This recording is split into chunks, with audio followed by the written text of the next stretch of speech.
Good evening, respected dignitaries, esteemed speaker, and dear participants. This is CA Yamini Gujar, moderator for today's session. On behalf of Committee on Commercial Laws, Economic Advisory, and NPO Cooperatives of I extend a warm welcome to everyone joining us for day 3 of the Knowledge Express Week.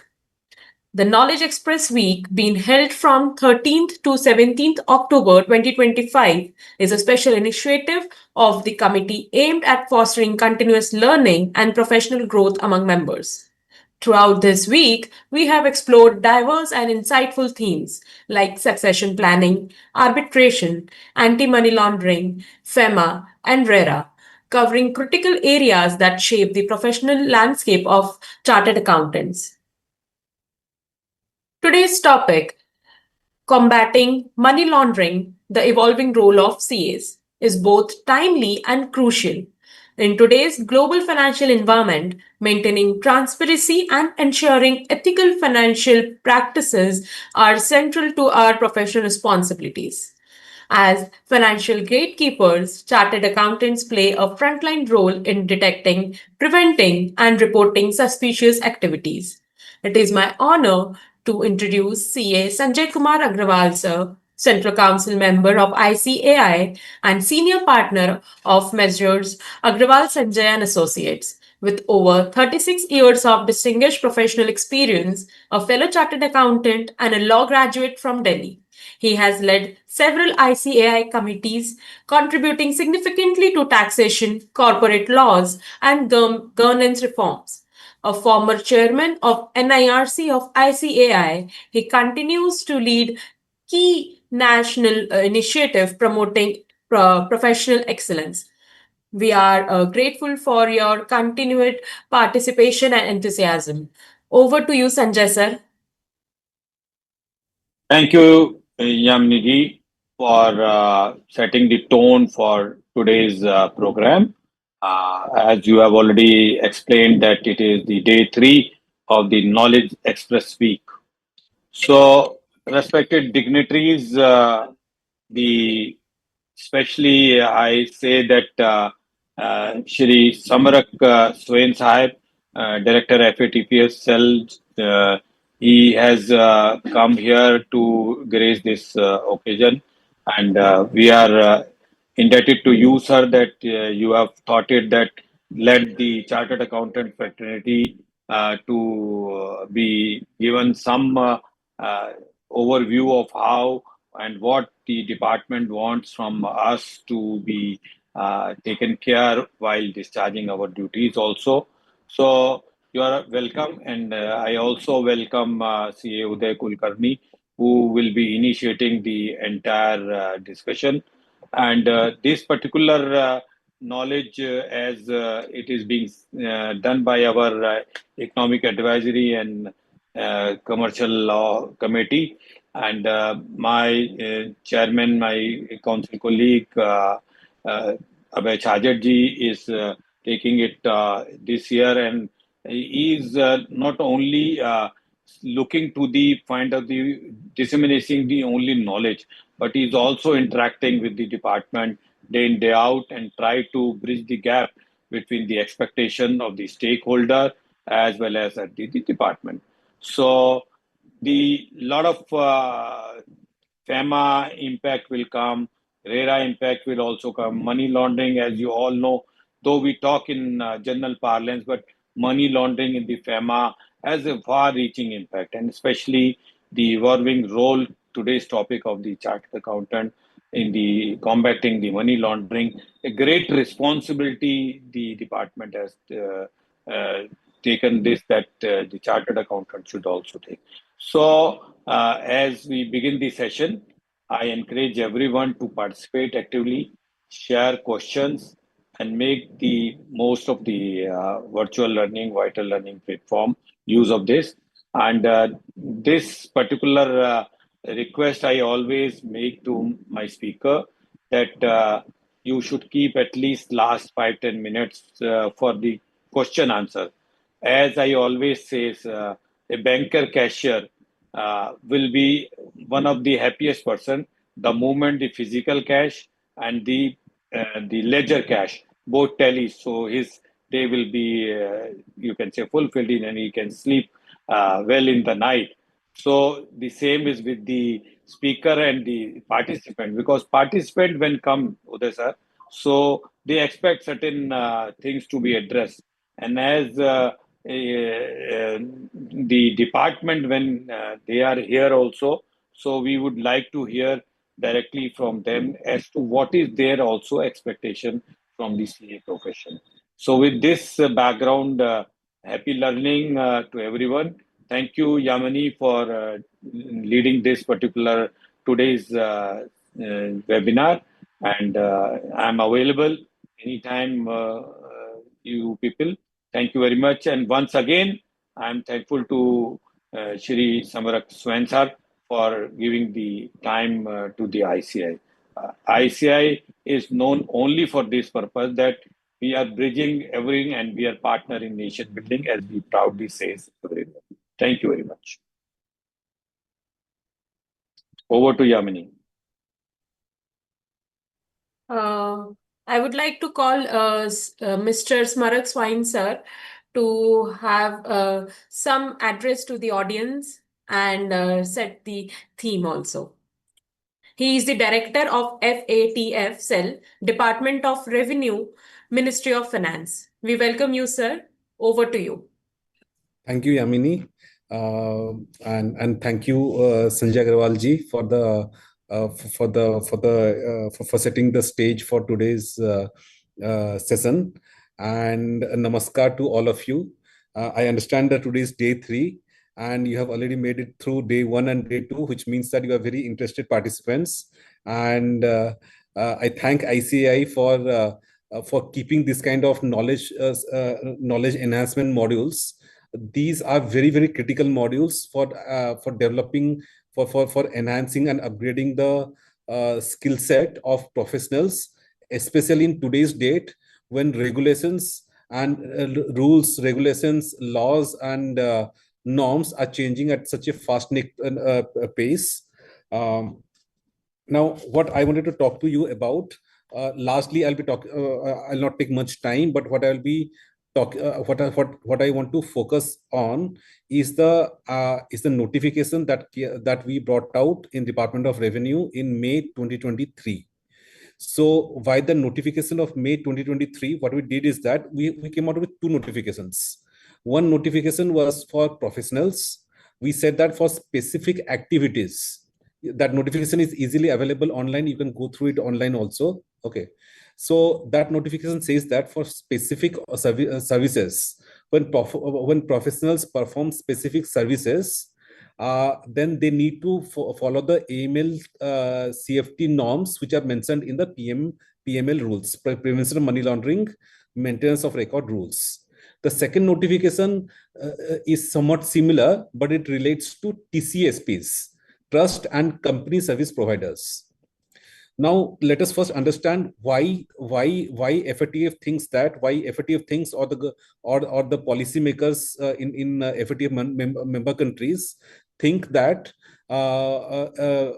professionals are exposed to money laundering and terrorist financing risks, and what professionals can do to partner with the government in ensuring transparency and financial integrity.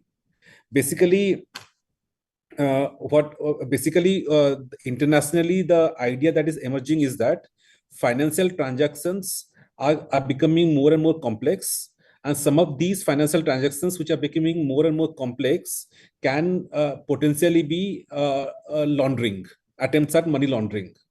Now, when these transactions take place, they take place through some intermediaries. Okay. And when the transactions are happening through some intermediaries, these intermediaries are very well placed to understand what are the transactions. So FATF requires that the intermediaries should collect some information about these transactions, some basic information. They should do some degree of due diligence on these transactions, and if they find that the transaction is, if they're suspicious that the transactions could be meant for money laundering or fraud or terrorist financing or any kind of any other kind of financial crimes, then they should report suspicious transactions to the FIU, the Financial Intelligence Unit. They should report financial suspicious transaction reports to the Financial Intelligence Unit. Okay, it is as simple as that. Now it was found that professionals in the field of accountancy, like chartered accountants, company secretaries, and also lawyers, operate in the nature of intermediaries in the financial market. They are actually key intermediaries in the financial market, and that's the reason why FATF says that governments should partner with their professionals to ensure financial integrity. Okay, so but at the same time, the government should be mindful to ensure that it does not lead to de-risking. It does not lead to hampering of normal business activities of a chartered accountant or a company secretary or any other professional. Okay, so the idea is that professionals, when they carry on these activities, you can have a look at those set of 5 activities. For example, company incorporation, structuring assets for on behalf of clients, or managing funds on behalf of clients, or engaging in real estate transactions on behalf of clients. Some things which professionals do in a normal course of activities all over the world. When you do this kind of activities, if you find a transaction as suspicious, then you report suspicious transactions to FIU, so that your business is not hampered. There is a condition of non-tipping off in the Prevention Money Laundering Act. FIU officers cannot tell the people the source of their information or the source of their intelligence. And if you find some degree of suspicion, then you have to report it to FIU. In India, we have kept a 2-stage reporting. We have said that you don't have to directly report to FIU. You need to report to your supervisor, which is the SRO, ICAI, the self-regulatory organization. ICAI is your SRO. You need to report it to ICAI, and ICAI will in turn report it to FIU, while maintaining absolute secrecy of the process. The integrity of the process, the integrity of the secrecy of the process is assured by the government to you. Now, what it does is that it helps you in many ways. People think that this is a compliance burden, and why should I take up this kind of compliance burden? But actually, it helps you in many ways. Nowadays, when someone approaches you for opening a bank account, or if you have a high net worth individual as a client who says that you please manage my funds, you do not know where those funds are coming from. Funds are being moved at such a fast pace that finding the source of fund or the source of wealth is very difficult, especially if a person is a high net worth individual, HNI. He may be earning a lot of money from legitimate sources, and he may be mixing some funds earned through illegitimate sources, and he won't know about it. Recently, I came across a case in which a gentleman was running a logistics company. In fact, he was running as many as 80 companies, all of them involved in logistics and courier business. But later we found that it was a front, because he was doing drug trafficking. He was using this network of companies, courier companies and logistics companies, to transfer drugs across India and then deliver drugs at the doorstep of customers. So as a customer, if I give a phone call and I say that I need this much milligrams or grams of marijuana or even synthetic drugs, they will take a note of it. They will send it to their own courier service to my doorstep. Now, if they go to a chartered accountant and ask the chartered accountant to form new companies, or to do some transactions on their behalf, or manage their money, the chartered accountant will naturally not know about it. Okay, and after, let's say, 1 or 2 years, when these guys caught by the police or by the law enforcement, naturally the law enforcement will say, "What were you doing?" After Companies Act of 2013, the norms for chartered accountants have become quite elaborate, due to which there are a lot of verifications that a chartered accountant has to do, that a company secretary has to do. Now, a question can arise as to what was the chartered accountant doing. Okay, I mean, couldn't you see that this person was running a front for a drug trafficking business? Now, it is very difficult to answer that question. However, okay, money laundering norms, they actually give you a shield. you can always say that I acted in good faith. When this client came to me, I did my due diligence. Okay. By doing my due diligence, I rated him as a high risk or medium risk or low risk.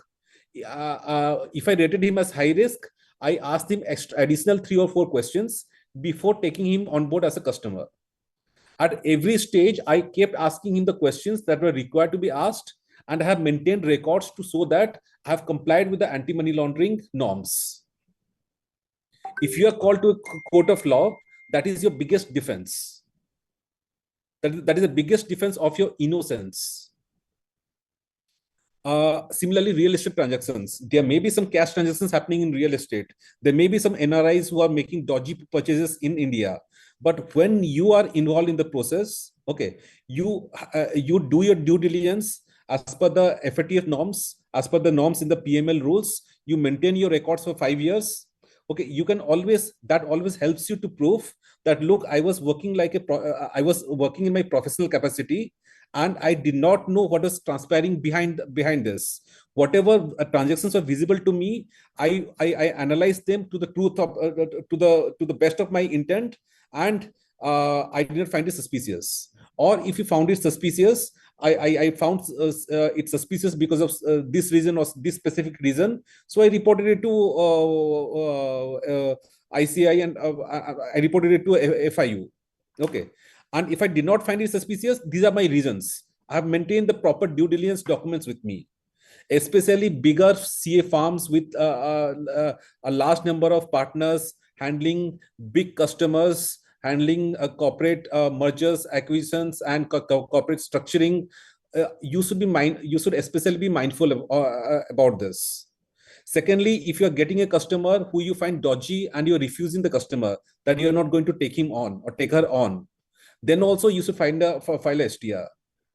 You're refusing the customer relationship because you are finding it suspicious. File an STR when you do that. So these are these are some compliance requirements which you may find which were tiring. You may say, already we had Companies Act of 2013. We are there's so much of compliance that we already do. Did we really need it? You have to look at it from the other side. You have to see how much these kind of norms help you build your own body, build your own record, so that tomorrow, if there is any litigation risk that you face, you can mitigate that litigation risk. World over, this is the general experience of people that applying compliance on the anti-money laundering compliance has helped professionals mitigate the risk of litigation in the future. I'll only say that much. Let the professionals take over and explain the nitty-gritties to you. Yamini, over to you. Thank you. Yamini, I would like to just add something because recently I was attending one of the International Fiscal Association session in the Lisbon, Portugal. So just for the knowledge of Samarak sir, that a special session was taken on this particular thing.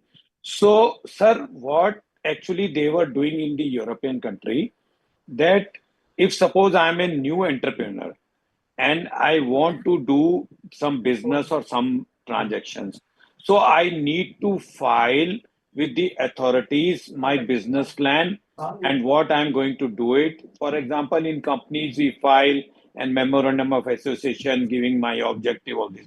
So there they have to mention the name of the intermediary.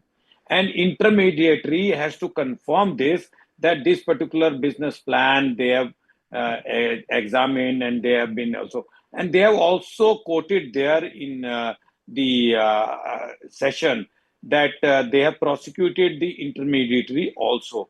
But at the same time, the intermediary was taken into the confidence by the both department and the entrepreneur. Sir, is there any website which is only visible to the intermediaries, as you said, chartered accountants, which can be logged in and where we can see that some of the suspicious persons which are already there, so that, for example, if a client comes to me and I want to have a due diligence, though I am doing myself whatever 5 steps, 7 steps which we are taking.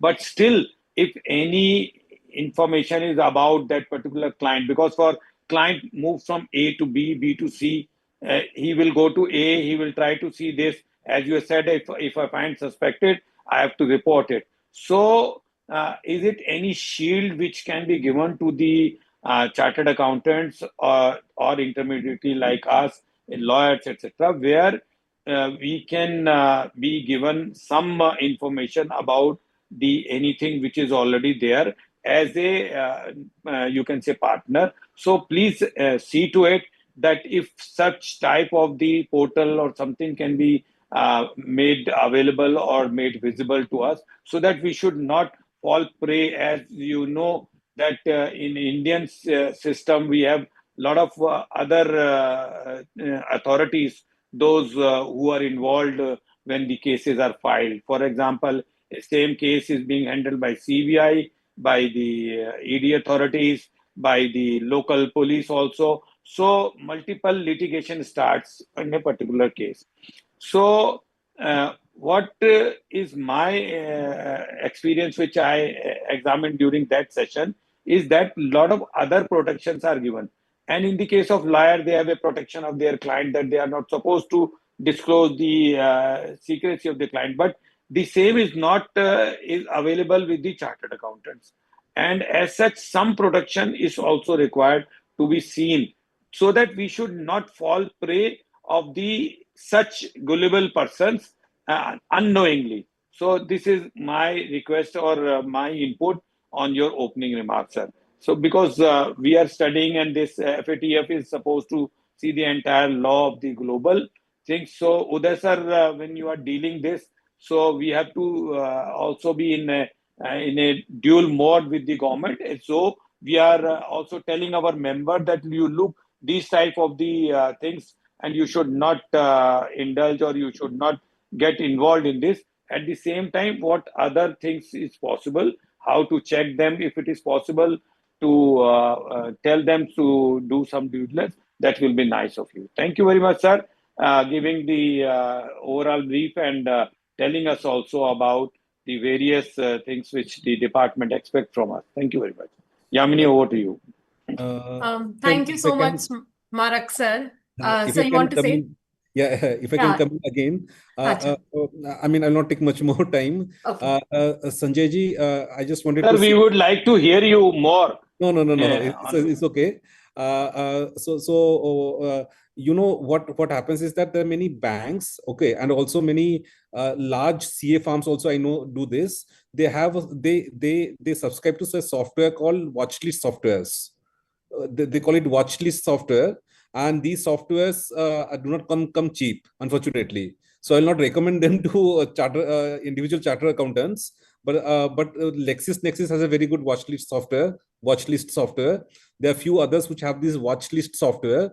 What this software does is that they keep doing scanning of adverse reports, both adverse media reports and adverse reports from sources which are not there in the public space also.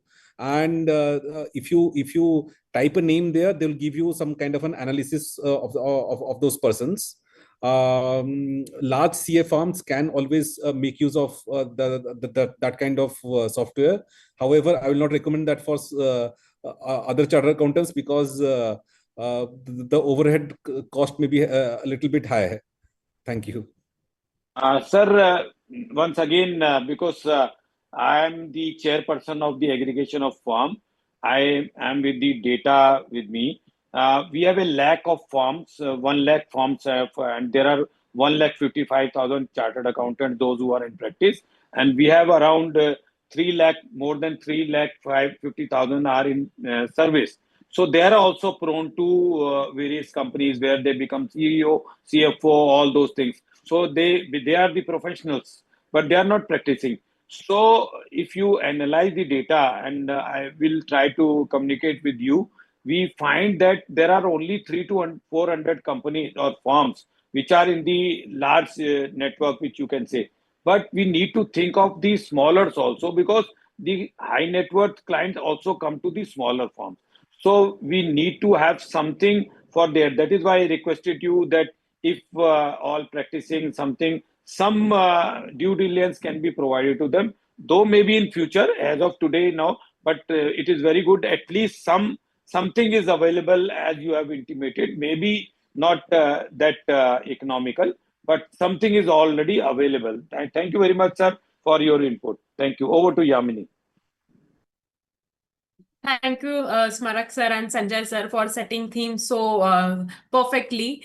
So it will be easy to connect with Uday sir. So let me just read out the profile of Uday sir so that we can hand over the whole session to him.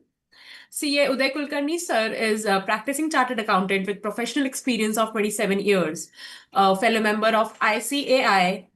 Uday sir is a certified internal auditor and also CISA, that is Certified Information System Auditor. He is also qualified as insolvency professional, IP, under the Insolvency and Bankruptcy Code of India. Uday sir has completed digital forensic course and is a certified data privacy solution engineer. His focus area is information system audit, cyber security, forensic accounting, fraud investigation, IBC advisory, and audit of data privacy. He has wide experience in the various types of IS audit, external audit, internal audit, fraud investigation, due diligence. He also appears before National Company Law Tribunal as authorized representative. Apart from the practice, he is also a national faculty for forensic accounting and fraud detection course of ICAI, and also for the concurrent audit of bank certification course of ICAI. He has imparted various trainings on forensic accounting and investigation, money laundering, legal aspects, cybersecurity in Sri Lanka, Nepal, C Institute, RBI Academy, National Forensic Science University, SFIO, SBI Credit Risk Academy, NIBM. He is the member of expert group formed for forensic accounting and investigation standards, FIAS of ICAI. We would like to welcome you, sir, Uday sir. Over to you. Yeah, thanks, Yamini. Thanks for that. I always felt that I make it very short, but it goes a longer one. So thanks for your kind introduction. Audience should know that who is the speaker. Yes, the two dignitaries here, Mr. Sanjeev Kumar Agarwal, who himself is a chartered accountant, he has set a very right tone and he has brought some important perspective related to this money laundering in front of the director FIU, Mr. Smarak. And we are grateful enough that we today have this Smarak sir with us who guided us very well in a crispy manner. And that is the theme, that is the, you can say, the summarized discussions which we are going to have today on this topic. So please let me share my PPTs here. I hope it could be visible to everyone. Is it visible to everyone? Yes, yes. Yeah, okay. So the today's topic very, very important, as Smarak sir has rightly said that, and Sanjeev Kumar ji, we all are talking about that a chartered accountant is always a partner in the nation building. And while combating this money laundering as a crime, we should not left behind as a chartered accountant, and we have to play our role into this fight against the money laundering, which is having an invisible kind of an war, I can say, and that may be get experienced when something happens unfortunately, and then there is a lot of talk about this money laundering per se. But from the beginning itself, if we carry certain precautions, of course, we will be helping the government for the fight against this money laundering. And also, let me assure that I'm also going to cover the two notifications which the Smarak sir has mentioned about, the 3rd May notification and the 9th May notification, which is having a bit impact on the chartered accountant, practicing chartered accountant. But that does not, let me assure that that does not mean we are treating as an kind of an offender or criminals into like that. So that does not mean that the law is applicable in any other way.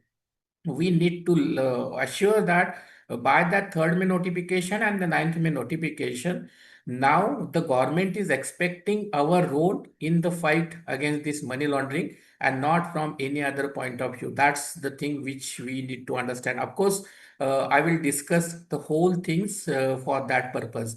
But let me start about this topic by understanding some of the basic things about the money laundering.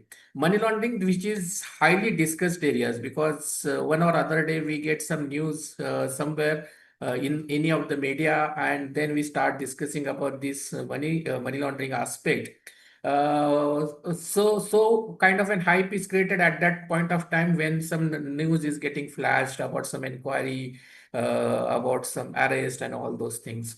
But yes, I can say that this is very near and dear to the chartered accountancy profession, because this is all by the Act's title itself, money. Money means does not take it as a currency. It is belonging, you can treat this as a property as well.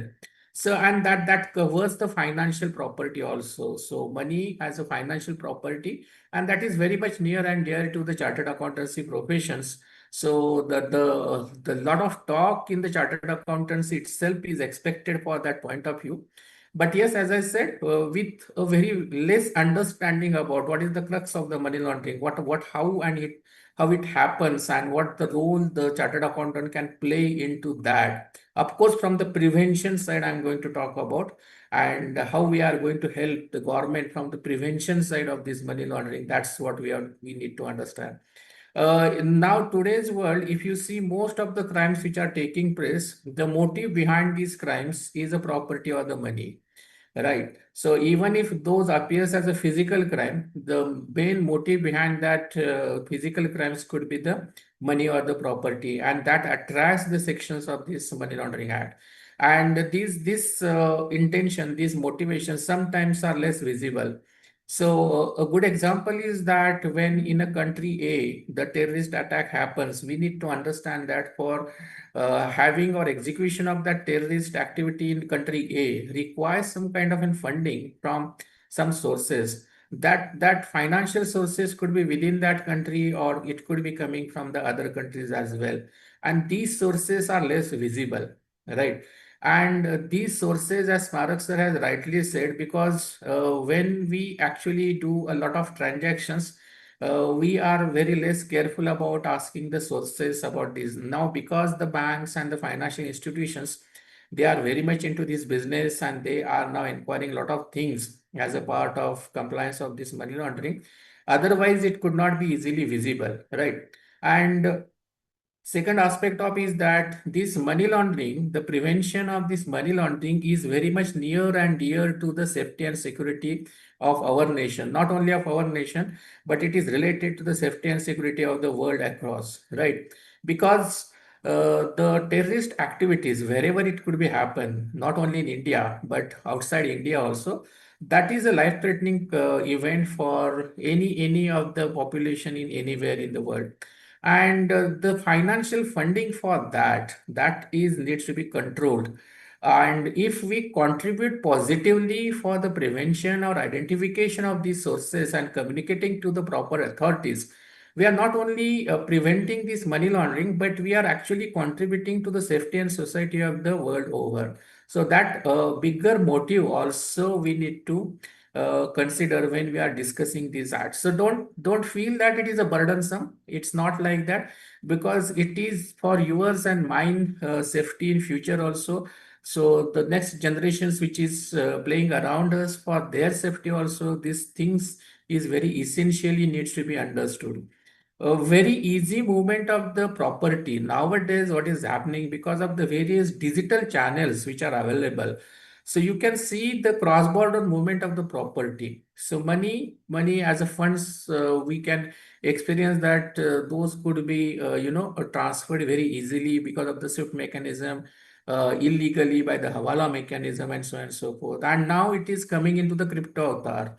So the digital avatar of these properties are there in the crypto kind of things, and crypto assets can seamlessly moving across the borders, and the identification of that, having the knowledge about that crypto assets and the sources related to that crypto assets, whether these assets are generated by some illegal activities. So all these things, as a practicing chartered accountant, we should be aware about what is happening all across the world if these things are happening. And Smarak sir has rightly put in his beginning remarks that we may attract towards the risk of unknowingly involved into such kind of and things, because he has given good examples about how the drug trafficking was happening behind the scene of this logistic and courier business. I would like to tell you here that money laundering per se is not money laundering. It comes into the various avatars. So I can say there are the avatars of this money laundering. It may come in the form of, you can say, don't expect that money laundering will like a financial exchange for this illegal activity. There could be any avatar of this money laundering.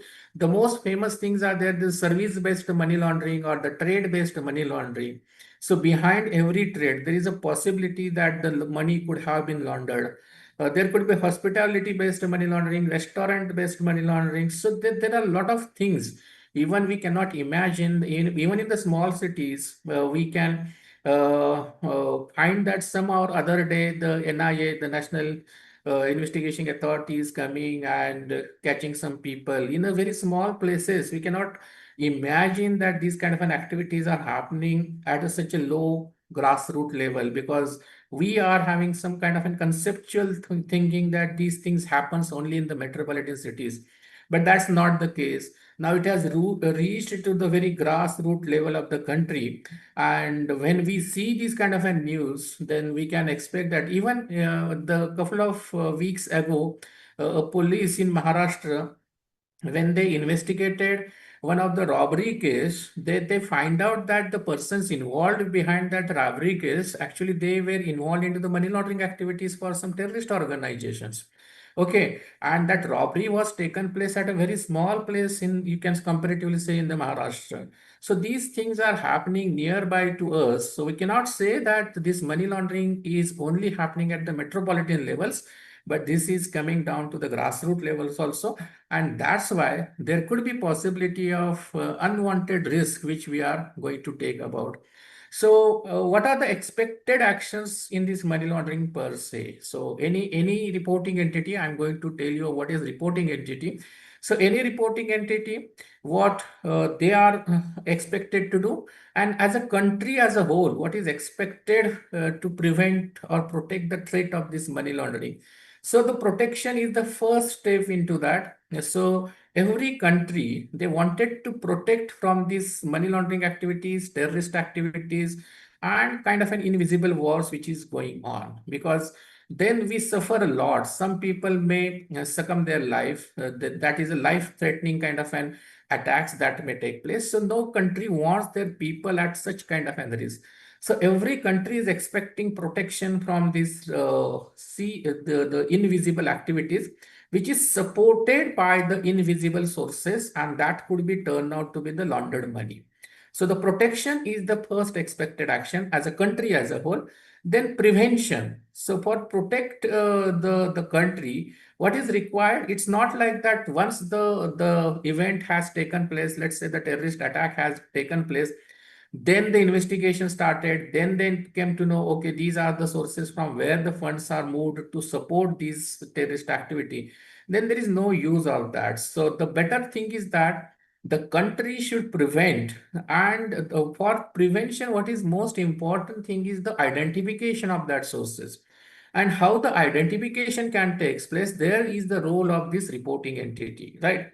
So prevention by identification, and then the prosecution, of course, because every country has now enacted with this prevention of money laundering kind of an act. Go anywhere in the world, every country does have some provisions for a criminalization of such illegal money laundering, and the prosecution will definitely take place under those acts. And of course, once the prosecution will start, there could be the punishment. So there are the 4 P's which are expected as an actions to protect the country from this money laundering. Now in this whole, as I'm talking about that, we are the partners in the nation building, and we are doing so very proudly in other areas. Now there is a time to contribute in this area also. When the government is expecting something, and not only government, there is a worldwide expectation that every reporting entity, wherever the financial transactions, whoever may be dealing with those financial transactions, they should positively play the role as for the prevention and protection from this money laundering activity. So the role of the chartered accountant starts from the protections. So we can treat ourselves as a financial soldiers. As I said, most of the financial transactions are near and dear to us, right? So unfortunately, it is also happening that in some or one or more cases, that when the investigation starts, you will find that the chartered accountants are called for the inquiry, or there are some unfortunately arrest of the chartered accountant that is happening. I'm supposing this is because of the unawareness, and we are not understanding clearly what is the provisions of this money laundering act and what we can do for that. There are some certain simple steps, as Smarak sir has rightly said about that. Only some reporting part, that is the compliance things which we have to follow. And if we do that, that will be the act of a prevention, right? So for the protection, prevention is very, very important. And those who are dealing with the financial transaction, what the government expect, the government just expecting to identify the suspicious financial transaction which could lead to the money laundering activities. And if we can able to contribute in that way for only reporting by that, of course, not for all the clients, we have to keep that in mind. Otherwise, the a small practitioner may think that, okay, if that is my responsibility, whether I have to report for every small kind of a client with which I'm dealing. No, no, not at all. But only certain KYC related things, of course, we have to follow, and that is not mandated now. The IC has already mandated the KYC norms for that. So prevention is not a big deal. Prevention and reporting for the prevention is also not a big deal. Just we should have some professional awareness and the due diligence which we need to carry about it. And there is an opportunity for us also. We are also going to discuss. This is not only the compliance burden. Let me tell to all the chartered accountants who are now watching this webinar. It is not only the compliance burden. I will tell you there are ample opportunities which are coming in our way for, let us say, the support for these prosecutions and for the legal compliances, or even for the compliances at the various entity levels, and even for the spreading of the awareness at a very smaller place or some of our clients also. So don't look these things only as a compliance burden.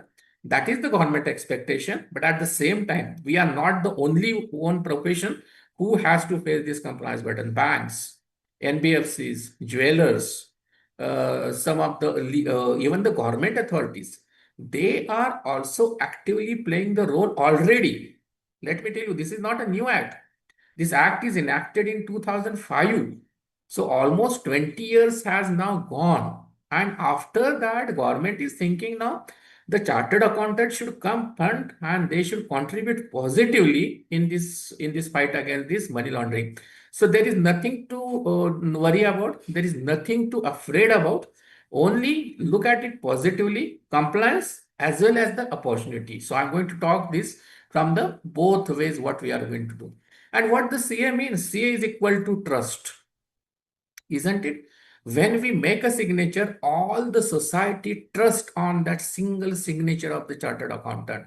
Any of the document, when somebody says this is signed by the chartered accountant, look at what difference that document makes about it. And most of the documents are related to the financial transactions, and we should understand the importance of our signature. I always say our signature is our brand. Right, CA itself is a brand. CA itself has established as a brand, as a trust, and that's we are carrying ahead with our signatures. And why it is so? Why everyone is talking about the CA is equal to trust? Because we are having a professional knowledge, just not a generic knowledge of the economy and the financial system, but we are well trained. Our syllabus was so, we all know how we have studied, how we contributed our efforts to clear the chartered accountancy examination, and what we discussed there, what we learned there, a lot of economical things, a lot of financial systems and all those. And this is not a generic knowledge. This is a specialized professional knowledge which we have gained. And that is one of the reason that every society is looking at us, that CA means trust. Not only that, a chartered accountant does have the entire life cycle, knowledge of the entire life cycle of the financial transactions. That means where is the money coming from and where is the money going out. Whenever you are dealing with any of the client and when you are dealing with any way for it, because normally we are going to make the service available to our clients related to the financial transaction. So of course, we are having a lot of data of our clients. We know how the financial transactions are playing across. Of course, within our scope, we may be knowing that we are not far reaching ahead also, because simply it is a scope to file the income tax return. Then there is no requirement to have the knowledge of all these things. But at all the time, we need to understand the risk of this money laundering. That's the only thing which the added flavor, I can say, we need to add in our services, right? And as I said, because of these two things, professional knowledge for the financial system and having the knowledge of the entire life cycle of the financial transaction, the society and the government is expecting us as a trustworthy partner for the contribution in this combat of the money laundering, right? So let me give just a brief idea. Now, because of a lot of discussions, many of you might be having an understanding about what this money laundering is. But whenever I go for the sessions across the country, when I put this question that what is money laundering, the very first answer or very first response I get is that it is the conversion of a black money into the white money. So my dear friends, it's not only that, that is one of the aspects that yes, of course, the black money is getting converted into the white money. That is one of the aspects. But at the other side also, white money, even with the paid taxes, could also be the laundered money, right? So there is a need to understand how this money laundering activities per se happens. So there are three important stages of this money laundering. First, placement, layering, and integration. What does this mean? So money laundering is a property. Don't treat money means currency only. So many of the times we feel that it could be the cash or the bank balance, something like that. No. Now, money laundering could be in the form of jewelry, in the form of land. So all these properties, visible, invisible, tangible, intangible, all those assets which are generated by any person, please understand, and that is exactly the definition. I will not go legally into the much depth about that, because when I will be dealing in a technical legal session, I will deal with that. But per se, generally, you can understand that whatever be the type of the property, and if that property is obtained by committing some crimes, then that property, see, crime is dealt with certain criminal laws, right? But the property generated be on the basis of that committed crime, that becomes the money laundered property, right? So this is illegal generation of the property. So let's say some government officer or any other company officer, by accepting the bribe, is conducting some of his public functions or the company related function. So acceptance of a bribe itself is a crime under the Prevention of Corruption Act, right? So that action of him, that crime under that Prevention of Corruption Act, will be dealt by that PC Act.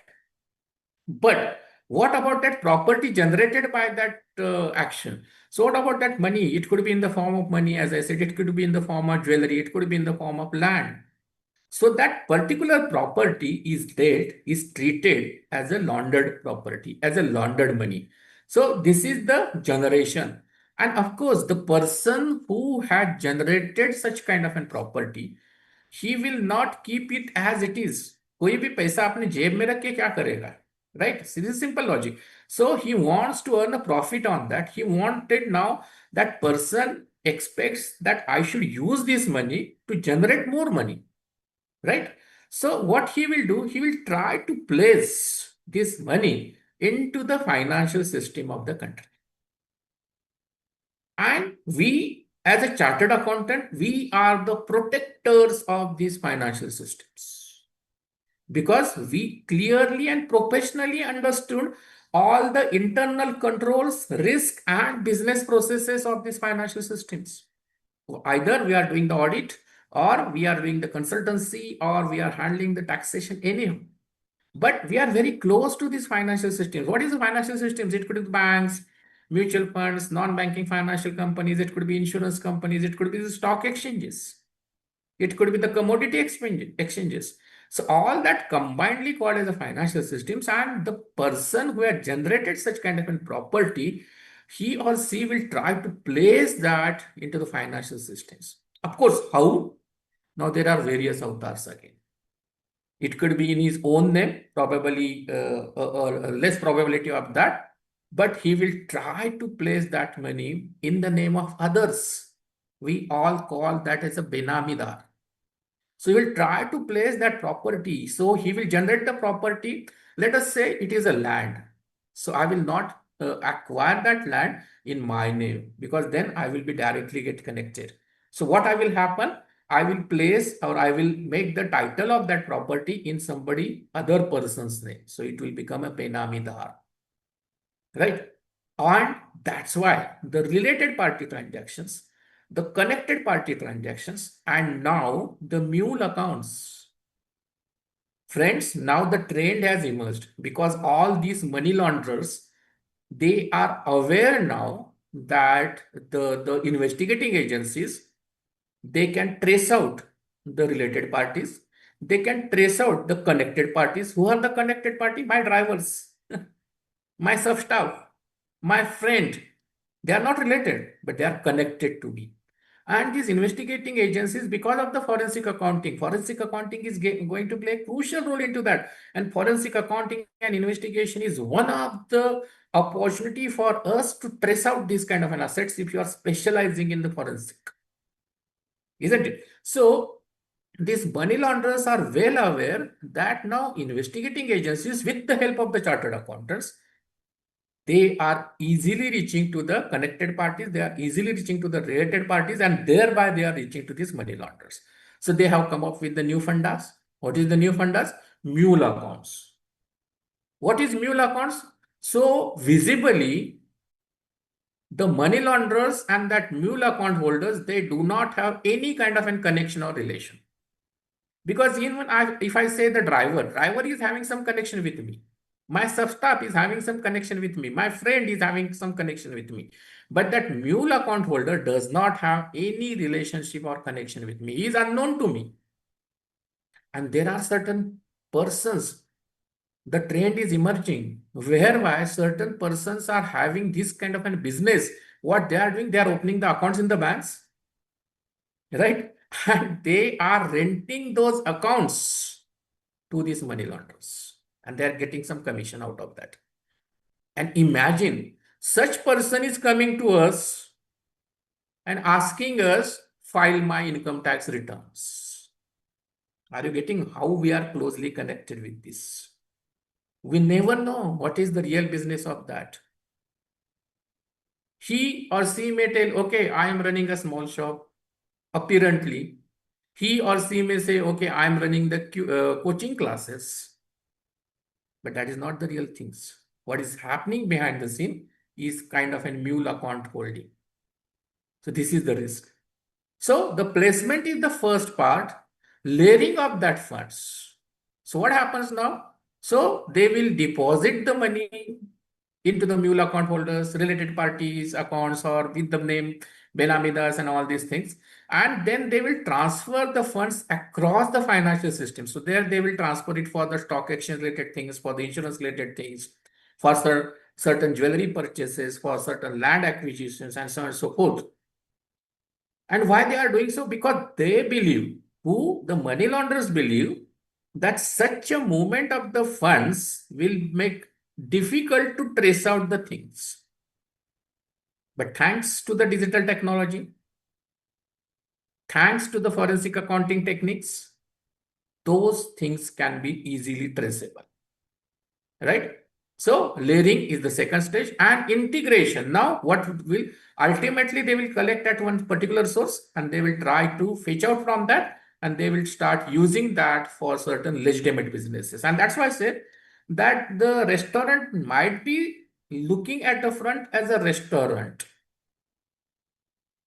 And for that purpose, unfortunately, they will approach to the chartered accountant and they will say, okay, we now wanted to open the restaurant at various places. So form one company on behalf of us.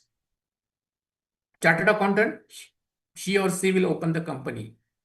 But unless and until we have a full KYC and the risk profiling of that customer, we may not able to understand the sources behind the formation of the company and the establishment of these hotels and what could be the motive behind that things. So these things are now becoming more common. And Smarak sir has rightly said, it is not only the big firms, it is not only the metropolitan cities. The risk, that risk is now reaching to the far lower level at the, as I can say, up to the village level. So we should be very careful. We cannot say that the small firms are not having that kind of a risk. But now I cannot say that it is equal risk for whether it is a big firm or whether it is a small single proprietorship firms. Okay, so this is what is money laundering is all about. Now, to control all these things, the FATF is coming into the action. What is FATF? The Smarak sir is the FATF director in Ministry of Revenue in India. So what is FATF? It is the Financial Action Task Force. And many of us now, we are reading so many news related to the FATF, some countries in the gray list, some countries in the black list. And there are the world level economical impact of this blacklisting and gray listing. What is the importance of this FATF? So you can say it is a financial watchdog related to the terrorist funding and the money laundering related. It is an intergovernmental body. India is a member of this FATF. And what they do, so FATF has set the international standards to control, to monitor, to criminalize these money laundering activities or funding for the terrorist activities. Because the person who is involved into such criminal background, there is a lot of possibility that that funds ultimately may go to the drug trafficking and through that to the terrorist funding. And as I said, with the crypto assets, it becomes a very seamless kind of a movement, and that is very difficult to come to the notice. Yes, we can investigate, but noticing that would be invisible, right? So at this moment, there are 39 countries who are the members of this of this FATF. Of course, India is contributing a lot into this FATF, and recently the evaluation of India is also done. I will show some points related to that also. So FATF, I can say, monitors, and importantly, they have given certain recommendations, standards to control these money laundering activities and the terrorist financing activities. And this is the international, I can say, the ecosystem against the money laundering. So it is not the war in only in India. Every country is facing some or other issue related to the money laundering. So FATF, as a global watchdog, they have taken a lot of initiatives. They are recommending some things through their recommendation to the members of this FATF, and the members, these countries, they have to follow and implement these things in sense of the compliance of these recommendations. And that is the way the third May notification and the ninth May notification has come to us. I will discuss that also, right? So this FATF, they are basically having the recommendations. How many recommendations they did? They are right now, there are 40 recommendations done by this FATF. And these recommendations are divided into these 7 areas. So recommendation means what? So the member countries are expected to take the actions on these recommendations. How can they take the actions? They can take the actions through the Money Laundering Act. They can take the actions for this recommendation through the reporting entities. They can take the actions through the enforcement agencies, which is in our country is the ED. So all these 40 recommendations needs to be complied with. And why it needs to be complied with? Because if any country is not complying with these recommendations, then in the mutual evaluation, see, the FATF also carries out the mutual evaluation, like what we do the audit of our clients. In a similar fashion, this FATF also carries out the mutual evaluation. In a simple language, they carry out the inspection. Inspection is about what? Whether the country is in compliance with these 40 recommendations or not. If country is complying with this 40 recommendation, then the rating would be good. If the country is not at all complying with this 40 recommendation, it is possible that that country unfortunately will be included in the blacklist or in the gray list. That means that country is not supporting the world for combating against the money laundering. Fortunately, India is ranked very high level with the compliances. And some part of the compliances now coming us to the chartered accountants. And where and how it is coming us, let us discuss about that. So you can understand now where how this system is developed worldwide. It is not only India, it is coming down at the global level. Global level, FATF has recommended. FATF is carries out the inspection. The government of India has to demonstrate that they have complied with these recommendations. Government of India can do these compliances through the Money Laundering Act. They can do the compliances by obtaining the various informations from this reporting entity. Chartered accountant is now for the limited activities are called as reporting entities. And thereby, when we are complying with those notifications, that means we are contributing to the country for the compliances of this recommendation. That law we need to understand, please. Right. Now, to summarize what kind of recommendations there, right? So I will not touch all the 40 recommendations. I will touching upon those recommendations which are quite useful for the chartered accountants. So basically, the first recommendation is that every country, every reporting entity of that country, reporting entity means banks. Again, I'm repeating, there is a definition of the reporting entity, and central government does have the authority to include any of the business or profession as a reporting entity. So far, all the banks, financial institutions, insurance companies, the stock exchanges, the stock brokers, right? Some of the jewelers, the real estate agents, they are now included as a reporting entity. So country and these reporting entities, they need to understand the risk of this money laundering. So while dealing with the client, they have to adopt the risk-based approach. From where? From the grassroots level of the chartered accountancy firm to the top level of the government. So nation should have also the understanding of the risk, and that's why every country is now coming up with the national risk assessment for this money laundering. India is also developing the national risk assessment of this money laundering activities. Some part of is also dealing with that, right? And they are also taking the cognizance of the chartered accountancy profession in developing that risk assessment policy at the national level. So from the nation, they have started understanding the risk of this money laundering. They are taking the risk-based approach to combat with this. And same is now drilling down as a reporting entity to us. So we as a chartered accountant should also take the risk-based approach that whoever be the client, whatever be the transactions, whether there is any flavor of the risk of a money laundering. So that is the first recommendation. Second recommendation is that the FATF has recommended that the member country should criminalize the money laundering. That was the second recommendation. And of course, India has took a good initiatives. Way back in 2002,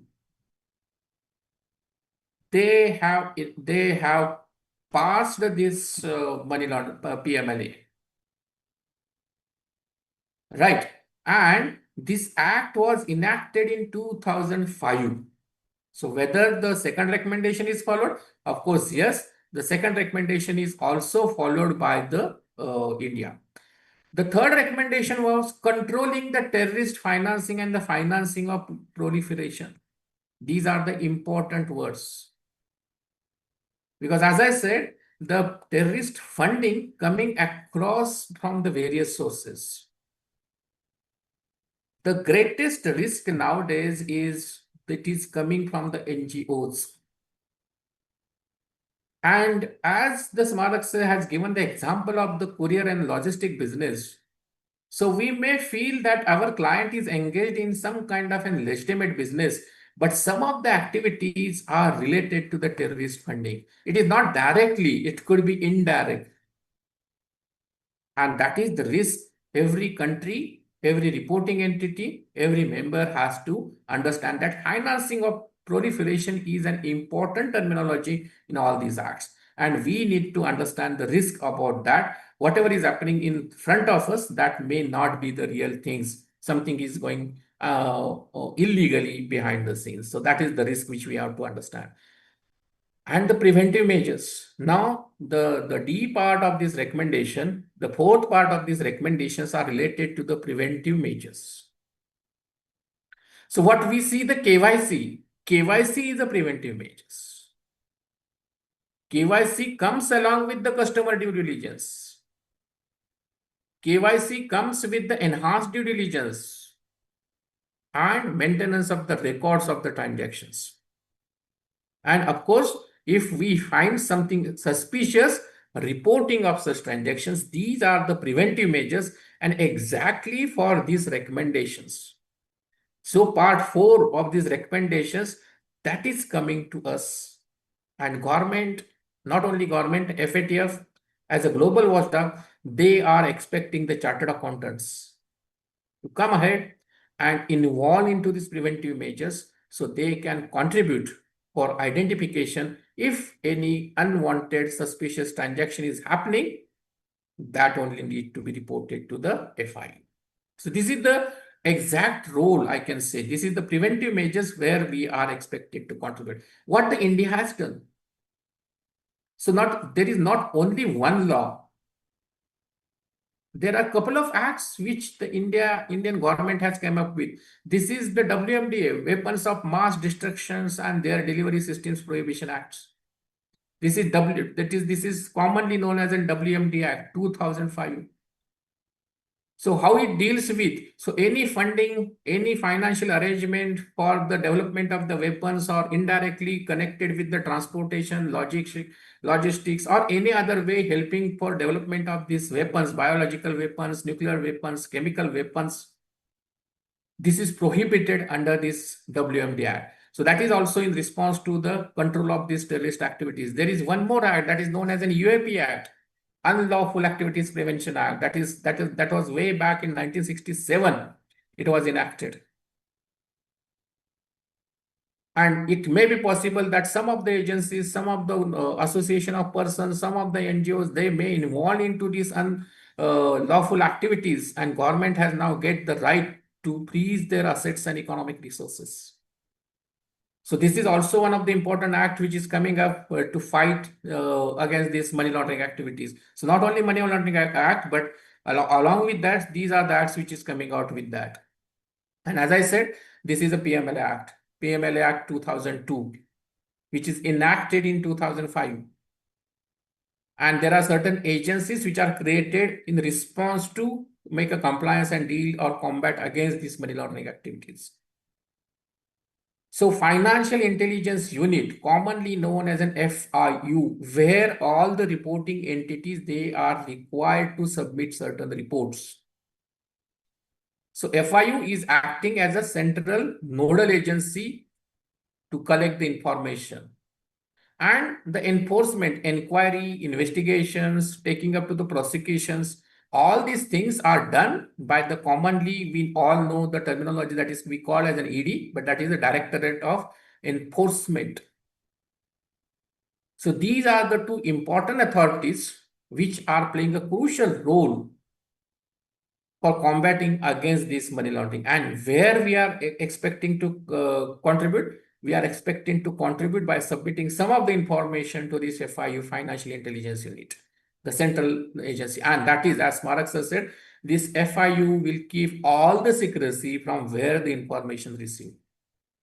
Never imagine that FIU will tell the chartered accountant's names or any other reporting entity's name that he or she has disclosed this information. Not only that, the tipping off that this information is getting submitted about particular client, that is also not allowed under this act. So there is no necessity for you and me to tell to our client that we are going to submit a report, a suspicious transaction report against you. Not at all required. You continue with your business. You do whatever the professional services you are doing with that.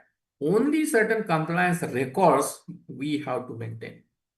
What are those records? What needs to be done? I will just touch upon that. Right. So what is the money laundering as an offense? Why this discussion is going all and all and all again, and why we are getting dragged into? Unfortunately, I can say we are getting dragged into that. So if you can say that any person directly or indirectly is involved or connected with the proceeds of crime. What is proceeds of crime? As in simple language, proceeds of crime is generating the property by committing some of the crimes. Accepting the bribe and generated the property. That is a proceeds of crime. Loan amount diverse kiya, that becomes the fraud under the BNS, or a corporate fraud. And by doing the corporate fraud, if somebody had generated the property, that becomes the proceeds of crime. I'm just giving an example which is closely associated with us. किसी ने shell companies form कर ली and thereby they are trying to transfer the funds or investing the funds, that will be treated as a proceeds of crime. That will be treated as an assistance for concealment of the proceeds of crime. So there are a lot of indirect connections which are covered up under these definitions. So you can see it's including concealment. So Benamidar, who is trying to conceal the name of the original owner of that particular property or asset, by offering his name against that property, is concealing the original owner. Concealment is also one of the I can say involvement into this. Possession, use, projecting or claiming it as an untenanted property, and this is a very, very, very crucial and sensitive area for the chartered accountant. Because some of the notorious clients may visit the chartered accountants, it could be the small firms, and they are asking to file the return showing that the return is earned by running of the small businesses, by running of a restaurant, by running, as the Smarak sir said, of a logistic or courier company. I'm just naming that. Does not mean that all the restaurants, all the courier companies, all that are like that. But you never know. So the client will approach us and they will just say something about the sources about the funds, and they will ask us to provide the services, chartered accountancy related services to them. And if we are not aware about the provisions of these acts, then we'll get dragged unfortunately into that. Because what are the provisions? KYC is one of the provision and reporting is the another provision. But by simply not following those two provisions, unfortunately, we will have to face the inquiry. Because all these, the investigating agencies, my dear friend, let us now understand that all these investigating agencies, whether it be the police, whether it be the CBI, whether it be the ED, all of them are very well known that behind every crime, there requires two things. Motive. Motive could be the financial. Motive could be related to the property, number one. And for commitment of any crime, some funding is requirement. Some funding is required. Whether the crime is big or small, it requires some kind of funding. So all these investigating agencies, whenever they take into the custody that criminals, that offender, they will try to collect a lot of their financial data related to that criminal. So first they will try to collect their bank account statement. The very first step you can now experience, you can go and ask any of the bankers. They will tell you that day by day they are getting a lot of requests from these investigating agencies for submission of certain financial statements related to the persons who have the police or the CBI have arrested. Why? Because that is the source. From that source, they can confirm where the money is coming from. And unfortunately, that person is to whom we are serving this chartered accountancy services, then definitely they know that the financial services are provided by the chartered accountants. So they keep asking question to us. But at the same time, if we follow these two steps, we are not only contributing to the government, we are not only contributing to our country, but at the same time, we are layering down our own risk. And that is very, very important, right? Because when we charge the fees, we do not consider these kind of and risk while charging the professional fees into that, right? So this is a proceeds upfront. I have made it very simple. The property or any kind of an money, currency, any type of the property, visible, invisible, tangible, intangible, whatever crypto property, any of the property which is generated by committing some of the crimes. And how many crimes are there? So those are noticed as a schedule offenses under this PML Act. So there are more than 28 acts, which under which if any person is committing any of the offenses and thereby is generating any of the property, that becomes the laundered money and that becomes offenses. And if anyway somebody is helping to hide, conceal, or showing that as an untainted, very clear kind of a property, all those persons are unfortunately getting attracted towards the offenses of this money laundering.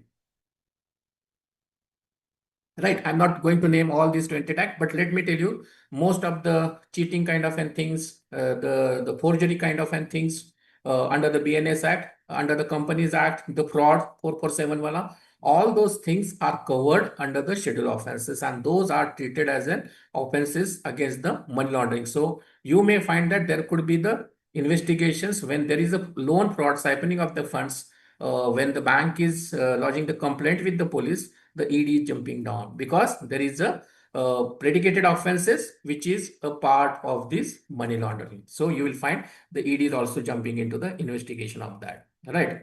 So who are the reporting entities? As I said, all the banks, financial institutions, and all those are already nominated as a reporting entity under this act. Central government does have an authority to name any other business or profession into this. So you can see the many persons, casino runners, the persons who are involved into the business of precious metals or stones, jewelers, and all those. Even the government, some of the government authorities like the registrar, where we go for the registration of our various legal documents, even that registrar is also involved as a reporting entity, right? And for the limited sense, the chartered accountants are also now included in this reporting entity. What are the basic things, the compliances those reporting entities has to do? So when you go to the bank, if you want to open the account, the first thing now bank asks you, do the KYC, right? So now without KYC, you cannot open the account into the bank. If you go to the insurance company, if you want to take the insurance for yourself or for your spouse or any other relative, what they do, they want the KYC.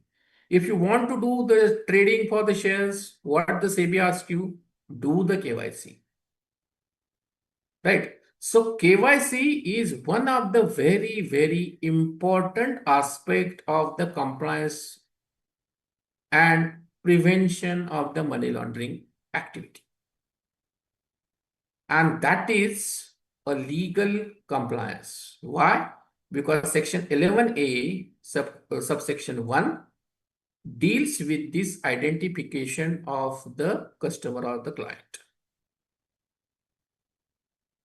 And KYC does not only mean the collection of your official valid documents for identification or for the address proof. Normally what we believe, KYC means collection of the Aadhaar card, PAN card, voting ID, electricity bill, etc., etc. And that's it. That's not a KYC. That is one of the very small part of the KYC. And that is also a misunderstanding about various persons, various reporting entities about the KYC. It's not only that, right? So What is the compliance which is expected from the reporting entity under the law? It is this compliance about the KYC. What is the next compliance they're expecting?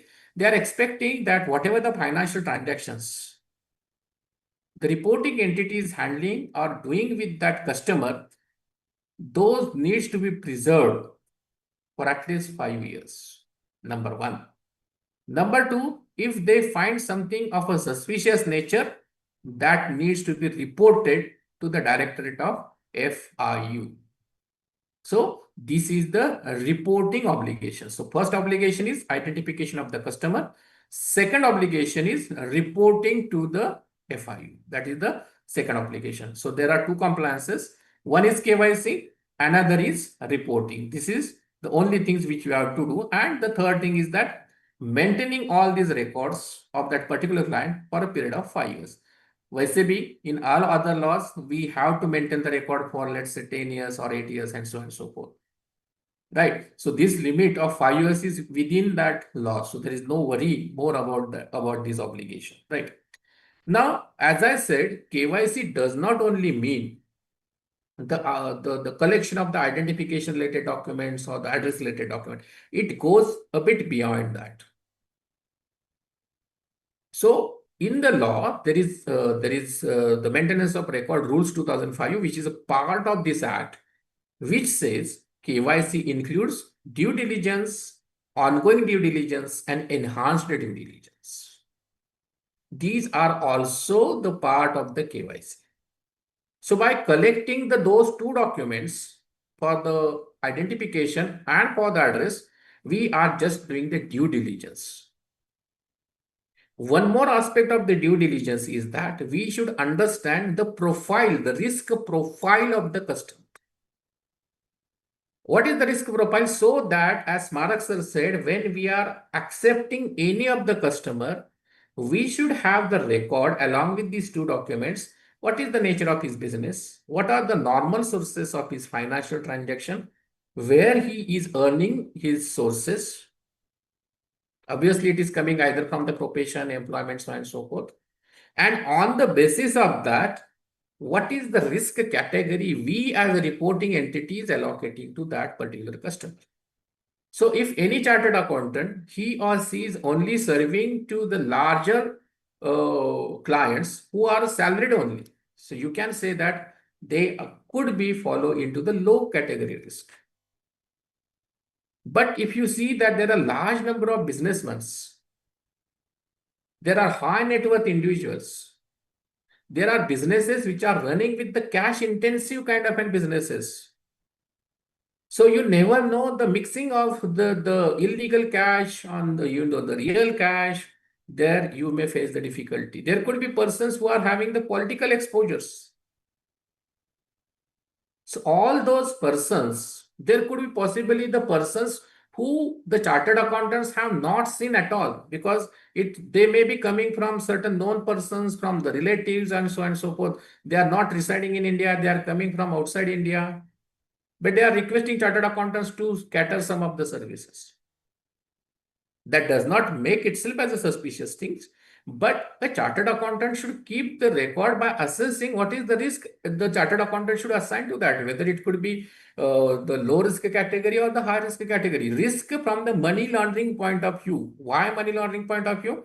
Because if we have a sure shot concept that the sources are confirmed, and all the transaction by looking at his financial transaction through the bank accounts or any way, we are very much confined that this is the legitimate sources, and that's why the risk could be low, you can assign so. But wherever you have a doubt, the law does not expect you to carry out the investigation about the sources. What the law says, now you have a doubt, you pick up some of the transaction of a suspicious nature and just report it to the FIU. Don't intimate to your customer or client. Don't disturb your professional services. Not to worry about your professional fees. Do not intimate, do not tell, nothing to worry about that. Just take a precaution and just report it to the FIU and continue your professional services. That is not a harm, because if there is something wrong, let us say that particular unwanted, unfortunate client is caught under the money laundering, and if some inquiry would be there, you can say to those investigating agency, yes, we in our record kept this particular client with the high risk, and we have certain transaction noticed, and we have reported them as a suspicious transaction. So what was the obligation coming to us on the part of this law? We have complied with that. That's the only thing which is expected. That's the only role we are expecting out of these things. Okay. So don't worry that this is going to applicable for all the services. As I said, there are only certain limited services which are coming under the our scope, right? And for that purposes, as I said, our risk profiling from the customer profiling, we should be able to assess. So it could be from the customer identity, social or financial status, that, as I said, the nature of business activities and the information about client in business. So watch list, he has given one of the references. So there could be n number of sources from where you are getting the information. Let us say in the media, various types of the media. Now you are coming to know that one of your clients is getting reported that involved into certain crimes. So there could be now take the cognizance of that adverse news. Take the cognizance of that adverse news. Make the risk high from the money laundering perspective. Try to locate some of the transactions which could be of a suspected nature, right? So this is the way the risk would be. And as I said, the one obligation, KYC, along with the risk profiling, that is the first part which we have to comply with. The second part which we have to comply with, I mean, not only we, don't assume that only chartered accountants are going to play the role into that. Already the bankers, the NBFC, the various financial institutions, the stockbrokers, all of them are already doing this kind of an, reporting and all these things. So all the reporting entities, they have to share certain information through the FIU, and how the information is getting shared to the FIU. Information is getting shared to the FIU through this various reporting.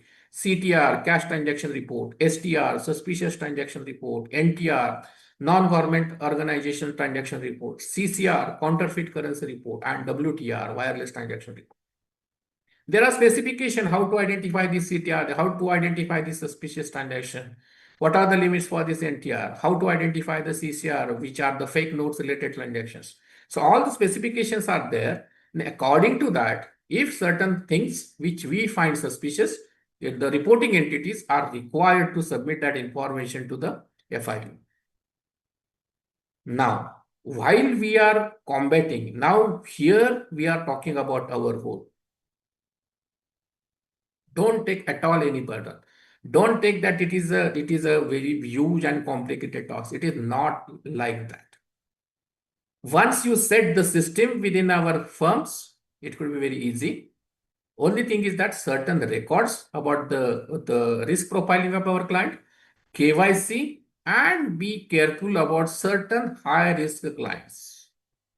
Whether there is a possibility of having some, high risk suspicious transaction, or please be watchful about the adverse media reports or any clue adversely affecting their financial transactions with which you are providing the service. Just keep the watch about that, and then take appropriate risk classification and do the responsibilities. And when we are providing our services, when we are dealing with this role also, we cannot forget the code of ethics. Today is the day of ethics. We are kind enough fortunate that we are, I hope there is one more session was parallelly going on about the code of ethics. Today is the global day of code of ethics. So chartered accountant, we are having the ICAI's code of ethics, right? And in that ICAI's code of ethics, there are certain sections. I have noted those sections in front of you. So those who are in employment, they also have to comply with this code of ethics, and those who are in practice, they also have to comply with this code of ethics. So 260 tells you about if the member who is in the employment and who finds that something is some transactions are in non-compliance with the laws and regulation, then it is responsibility to communicate that. And the same thing is applicable under section 360 to the practicing chartered accountant. And there are certain code of ethics for handling of the custody of the client assets under section 350. And for all the knowledge of our dear friends, even before the third May notification, the ninth May notification, which is published by the government in 2023, way back in 2017, ICAI has mandated a KYC of clients for all the practicing chartered accountants. So this has came effect from 1st January 2017. So every chartered accountant has to mandatorily carry out the KYC of their clients. That is important. As I said, compliance is one part. Another part, you look positively about an opportunity. I myself is contributing a lot at various levels for my clients for the compliances of this money laundering risk. Because as I said, there are lots of reporting entities. There are lots of financial institutions which could be our clients. They also equally be not aware about the money laundering risk. And unfortunately, when something happens, they are also get catch of this. So compliance advisory is one of the biggest opportunity. Assessment of the money laundering risk in the various kinds of in business, that could be the second opportunity which we can do about that. And this FATF is also asking some sort of an compliance audit for certain entities. So this is the provision directly coming from the FATF. FATF wants KYC audit. FATF wants compliance audit. Compliance in the sense, whatever be the provisions for related to the KYC reporting, the risk profiling, due diligence, all these compliances, whether the entities are carrying out or not. For that purposes, compliance audit and the KYC audit are also prescribed or recommended by the FATF. And now, considering the high risk of this money laundering activities, some of the banks, some of the financial institutions, some of the companies, they are approaching us to carry out this KYC or the compliance kind of an audit. Some of the international organizations, they also now require, before entering into the business agreements, that whether the compliance of this money laundering activities related compliance has been done or not. Right. So these are all opportunities. So if we know, or if we are having the knowledge of the provisions of this law or the FATF recommendations and how to make the compliance about that, this is a good opportunity for us as a professional opportunity. Of course, as I said many times, I have told you that whenever there is a case against any person about, for this money laundering related things, there is a lot of scope for the forensic accounting and investigations. Various firms are actively involved into the forensic accounting and investigation for the money laundering purposes. Asset trailing and the money trailing or the fund trail is the basic purposes related to the sources, identification of the sources where the money is coming from and where it has been getting utilized about, whether it is involving about the related parties, connected parties, suspicious transactions, and the mule account holders.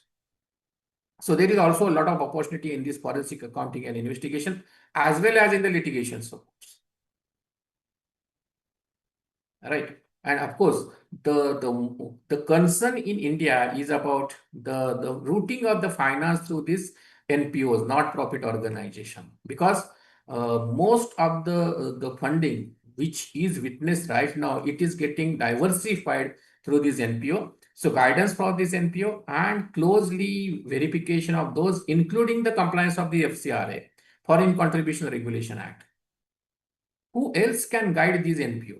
Who else can understand the provisions of the FCRA? Only the chartered accountants, they are having the good knowledge about these economic laws and the financial system, so they can effectively make this advisory and the guidance to these agencies or the companies. Right. As I said, the audit, this is the FATF recommendation. The interpretation is giving for the recommendation in 18, and you can see the clause C. The FATF itself requires an independent audit function to test the systems. So all the reporting entities, including the banks, financial institutions, there should be internal policies, procedures, and standards for KYC, reporting, maintenance of the record, only for these three purposes. And the FATF expect the independent audit of this total compliance of the things, right? So this is directly coming from the FATF recommendation. bit a professional awareness amongst ourselves is required. When we say that we have to contribute positively into that, what we require, we should be very much watchful and careful about these things. First, whenever we are dealing with our client, we should be aware about the sources or the nature of his business. Thereby, we should be able to classify with the risk profile, whether he is coming under the high risk, low risk, or the medium kind of a risk. We should understand what is the organization structure, whether it is complicated one or whether it is simple one. So there are a lot of companies, shell companies, related party companies, connected parties companies, companies in the name of drivers, companies in the name of spouse, companies in the name of relatives or in the name of friends. So this becomes a complicated structure. Then of course, we need to assess what is the risk level for that. And why this complicated structure, why the companies are open in the name of the drivers, in the name of the sub-staff, what is the need for that? We also have to close look at what is the financial transaction nature and the structure. How we may understand that, okay, this is coming from the genuine business sources, but how it is getting structured, whether it is directly getting deposited, whether it is getting circulated from various accounts into the various banks, the structure of the financial transactions. Some of the financial transaction flow is not directly coming from to our client's account, but it is getting routed out and out and out. Right? If possible, we should have the knowledge about who are the clients associated, related, or connected parties, because these shell companies, the transaction structure could be involved or routed through these parties. And it's a bit difficult, but the mule account holders is now the reality. And it is possible that the client may be innocent, but the transaction which they are doing may be connected to the money laundering transactions. Even the interconnected transactions are also treated as a money laundering transactions. So the probably client may not be aware about that, but we as a chartered accountant, we as a professional, now there is a need to understand what is interconnected transactions. Right. So all this awareness and will keep us guiding about understanding the client and profiling them with the risk of the related to the client in perspective of this money laundering. Now for the combating, what we need to do, right? So as I said, FATF has carried out the inspection. As I said, they carry out the inspection of every country, whether the recommendations, those 40 recommendations are complied by that particular country or not. So similar kind of an inspection was carried out by the FATF for India between these two dates, 6 to 24 November 2023. Right. And they have shown certain concerns. There are good positives. I'm not saying that only the negatives are there, because they are very well satisfied and we are very much regular in the compliances of these standards. So our rating is very high. We are never blacklisted. We are never graylisted. So we are contributing well by making the compliance as a country.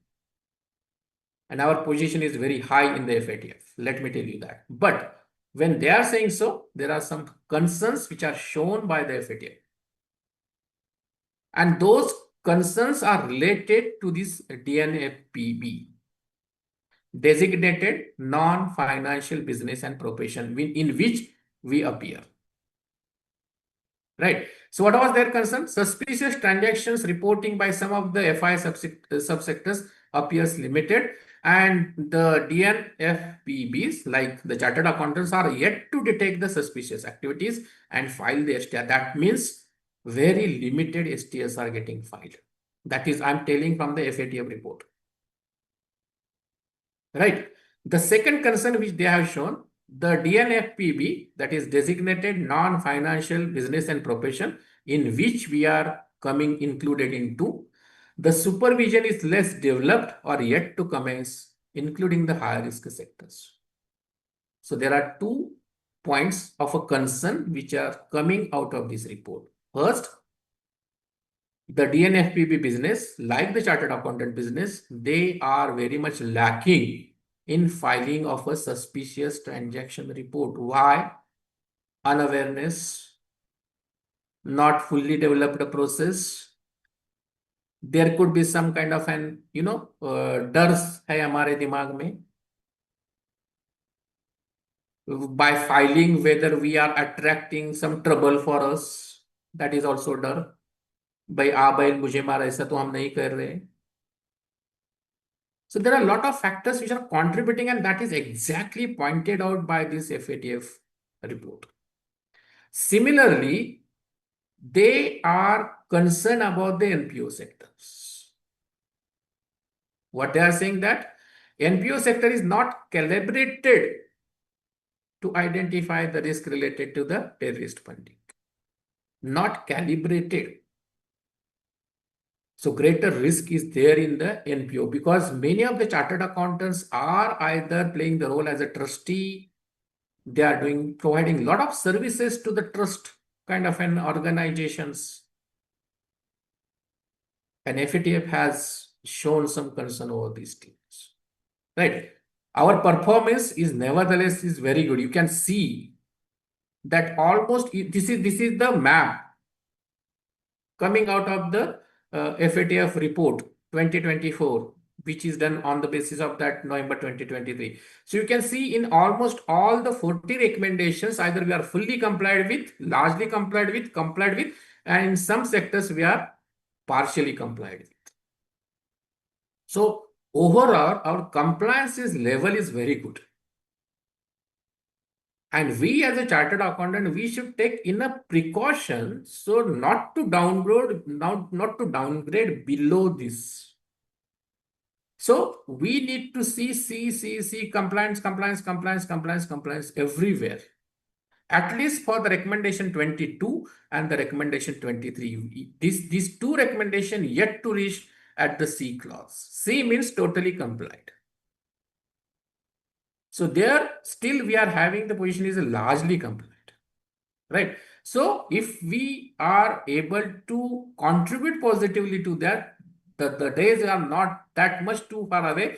Here also we will see that recommendation 22 and recommendation 23 will come as a compliant, right? And that is the target everyone should keep in mind. Overall, as I said, in 2006, we became the observer and then the journey started. In 2010, we admitted the member of the FATF and we have highly placed at a very high level as a regular follower. So overall satisfaction is very good. Compliance level is very good. So we don't have to worry about that. But we should ensure that, जैसे कि we all know that those who are working in the Maharashtra's cooperative societies audit, every society wanted audit class A, audit class A. Similarly, as a country, India should be always seen at the high level in the compliance. We should not be able to, and all these sectors are very well dear and near to the profession. We all know the banking sector, we all know the financial sector, we all know the trading related, I mean stock trading related sectors. We are having the professional knowledge of that. So we should push all these sectors along with ourselves to reach at the very highly compliant country in the FATF, right? Now, why there is a talk about this compliances of the 3rd May notification and the 9th May notification. 3rd May means not 3rd May 2025. Please remember that these notifications were issued in 3rd May 2023 and 9th May 2023 before the mutual evaluation start. Because mutual evaluation started in November 2023. So government has to do the compliances of recommendation 22 and recommendation 23. Out of those 40 recommendation 22, recommendation number 22 and recommendation number 23 are directly applicable to the DNFPB, that is not designated non-financial business profession, in which the chartered accountants are included. And why it is a requirement? Because I'm showing you here directly what is the recommendation number 22 of the FATF. So this recommendation 22 clearly spelled out if the legal professionals, accountants, accountant means chartered accountant, public accountants, If they are involved into these 5 activities, they should be treated as a reporting entity only if they are providing these 5 activities as a service. Which are those activities? Buying and selling of real estate on behalf of our transaction. So if any chartered accountant is involved on behalf of the client for buying and selling of the real estate, he will become the reporting entity. Managing of the client money, securities or other assets. If any chartered accountant on behalf of any client is managing bank account, property, assets, or any of the security trading, etc., that will become the reporting entity. The last two are very essential, which could be handled by many of the chartered accountants. If any chartered accountant is arranging the funds facilities for the companies for creation at the initial incorporation stage, at the operations, loan arrangements, funds arrangement, that is a funds arrangement which we call as a project finance kind of things, or involved into the creation, operation, management of legal persons and buying and selling of their business entities. Right. So project finance, mergers, acquisitions, kind of things which are treated as an activities for the reporting entity purpose, RE purposes. So these are only 5 activities which are treated, which are considered to eligible a chartered accountant as a reporting entity. Only these 5 activities. Please, I'm repeating again and again. Please understand that it does not involve income tax filing the return, GST filing the returns, audit, etc. But if you go to the recommendation number 23, right? If you go to the recommendation number 23, what it says that whatever be there in the recommendation 22, that is well applicable. But if you see the last statement, countries are strongly encouraged to extend the reporting requirement to rest of the professional activities of accountants, including auditing. Right? So even during the course of the audit, if something finds suspicious, then also there could be the responsibility of the filing of a suspicious things. But let me assure that the third May notification is not for the recommendation 23. The third May notification, which is there, this 23, I'm showing from the FATF recommendation. This is the recommendation number 23 of the FATF. In the near future, let me tell you that also. In the near future, there could be expectation from the FATF and the government to comply with this recommendation number 23. Right now, on the basis of this recommendation 22, okay, on the basis of this recommendation number 22, the government of India has issued this 3rd May notification, 3rd May 2023 notification. And in that notification, only those 5 activities are included. So if any chartered accountant is involved into these 5 activities for providing services to the clients. So which are those activities? I'm repeating again. Chartered accountant is involved on behalf of the client, not on his personal basis, on behalf of his client for buying and selling of any immovable property for his client. He is providing professional services related to that to the client. Or chartered accountant as a professional services is managing the client's money or any other assets. Or chartered accountant who is providing the professional services in the form of arranging any funds finance and incorporating of the companies, then and then only that chartered accountant will be treated as a reporting entity, and the KYC, risk profiling, and submission of the suspicious transaction, if there any, that is required. Otherwise, no. So please understand that, right? What is transaction and all these things are very well defined under the PML. I will not go into that, right? And for that purposes, now let us understand what our code of ethics is. Because many of the activities are not allowed by our code of ethics. For example, again, if you remember, I have shown the first slide in which we have to take the cognizance of our code of ethics. Section 350 of our code of ethics deals with the custody of the client assets. And if you see the subsection 3 of this 350, it clearly spells out a professional accountant shall not assume the custody of the client money or other assets. So we are not permitted by our code of ethics for handling of any assets or managing the money of our client. So directly you can see that the activity number 2 and 3 are directly not allowed by our 353. Clear? So that is already there. 354. If there is any requirement because of certain law compulsion, then 354 requires, this is coming from directly our code of ethics, it says that the chartered accountant should make inquiries about the source of the assets and consider the related legal and regulatory obligations. So there is nothing new in the notification of the 3rd May. What the 3rd May says, if there is something suspicious, you have to report. And the same thing is already stated in the code of ethics.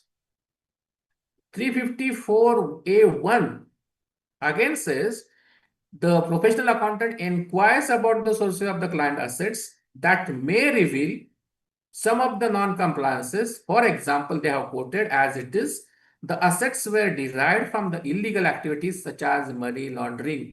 And that's where 360 and 260 comes into the picture. So already our code of ethics has taken a lot of precautions about communication of these laundered money related illegal activities. So nothing new to us, because those who are very well aware about the code of ethics, they will find nothing new as such into the 3rd May notification, except that now they have devised the mechanism to whom and how to report.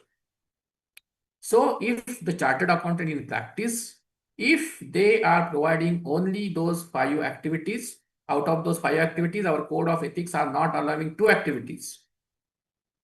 So the balance 3 activities, basically the project funding, incorporation of the companies, in which if the chartered accountants are providing the services, 350 code of ethics is already we have to take the cognizance of. In addition to that, the 3rd May notification has come out with the how to report if any suspicious transaction is noticed without tipping off, without disturbing our client services. That does not ban providing services to the client. Only thing is that the chartered accountant has to report that as a suspicious transaction through SRP. Who is the SRP? Statutory regulatory body or self-regulatory body, that is ICAI itself. So if any chartered accountant finds any high-risk customer having some suspicious transaction, carrying those financial transactions of a risk of a money laundering, just report the details to FIU through ICAI. Forget about that. Forget about that. You have done the compliance. Unfortunately, as I said, if that client will caught in future for some money laundering activities, you are now safe.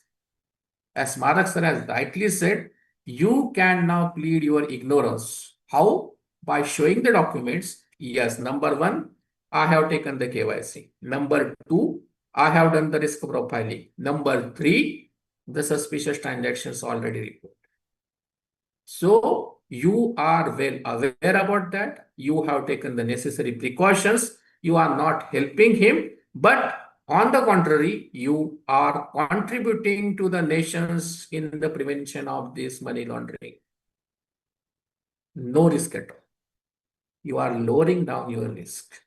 This is for lowering down your risk. So look at from those two. Again, I'm saying we are not charging the fees considering this risk. right? So please understand that also. I cannot say more than that here. And now further ahead, there is one more notification which is come out on the 9th May. What is the 9th May notification tells? If any of the chartered accountants, they are providing the professional services for formation of the companies and the LLPs. So we call it as an incorporation of the companies, right? Those will be treated as a reporting entities. Again, if the professional chartered accountant in practice, if they are making available their offices for what? For their clients. To give an example, let's say a chartered accountant in practice, he is having, let's say, the registered office of him in Pune, and he has now incorporated one company. That company does not have any registered office place, so they requested the chartered accountant that name your office address as the registered office address for the company. It may happen for some of the foreign companies. Such kind of an professional services are offered. Thereby, the chartered accountant is offering his registered office to be quoted as an official address for that company or any other entity. Those activities are covered. Some of the chartered accountants are providing services as a trustee. Mind here, not an elected trustee, but professional services as a trustee, professional services as a director, professional services. Or they are becoming the, they are acting as a shareholders for any other person. Normally, very few chartered accountants may be doing that kind of an offerings. But if those chartered accountants who are providing these kind of services, I feel that most of the chartered accountants may come into the activity number 1, because many of us may be into the providing of the services related to the formation of the company and the limited liability partnership. That does not mean we should stop that services. Don't look at like this. Not at all. This means just to do the KYC of the persons, of the promoters who are approaching us, understand the risk profile by understanding their businesses, employment, generally sources, question them, develop the form, do the risk profiling, maintain this record, carry out your services, accept the fees, nothing wrong. But while dealing, if you find that there are certain suspicious directors in the name of the driver, in the name of the related parties. Not all the related parties could become the suspicious. Don't feel again like that. You have to use your professional due diligence for that. Otherwise, you will feel that all those related parties will be scanned as a suspicious. No, not like that. Right? Possibility of the benamidar, possibility of the mule account holder. Just you have to apply your this professional knowledge.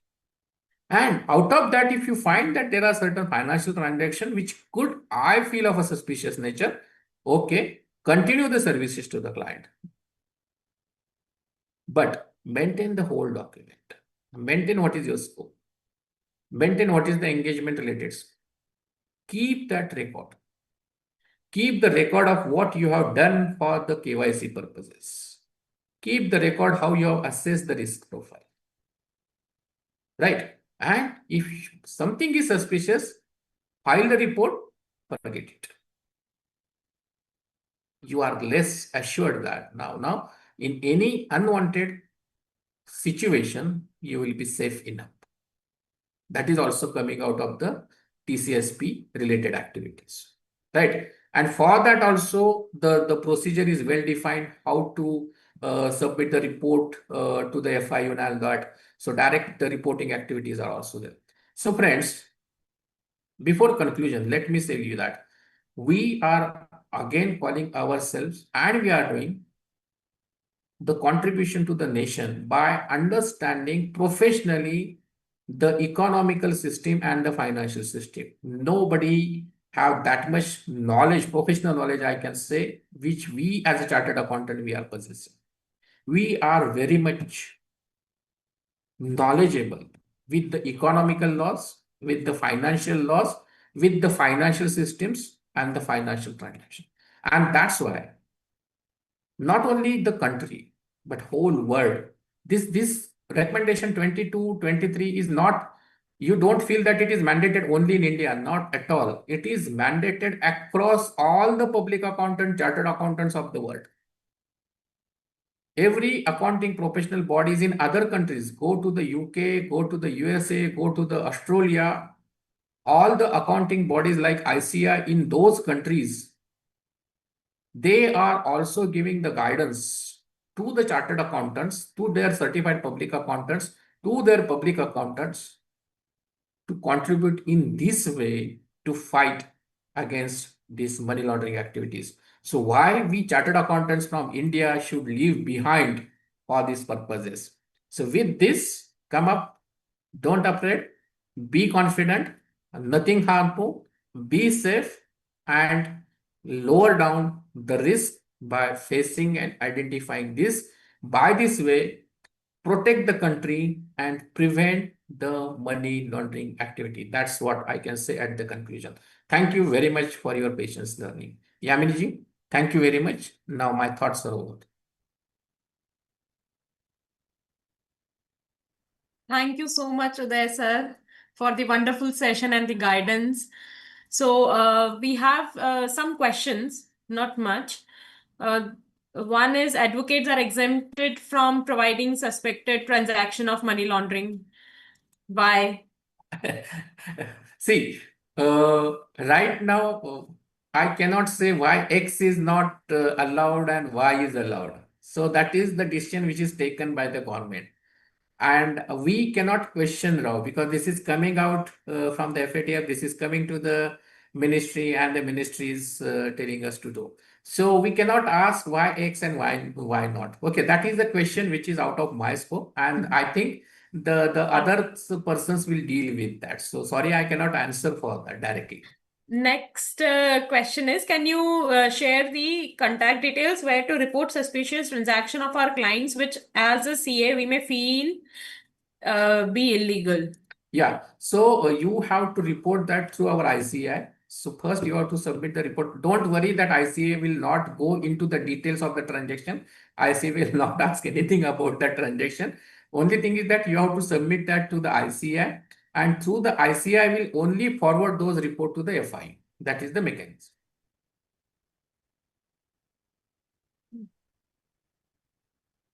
Can we get the PPT? Of course, I will share that to the committee. Committee will forward that to the members. It appears that agencies like the EDRB in misused cases seem to vanish once the individual. I don't think it's over. That's it, sir. Questions are over. Thank you very much, Emily. So thank you, audience, for the patient listening, and meet you tomorrow in the next session. Thank you so much. Thank you. So I'm leaving now. I'm also leaving. Thank you. Yes, thank you.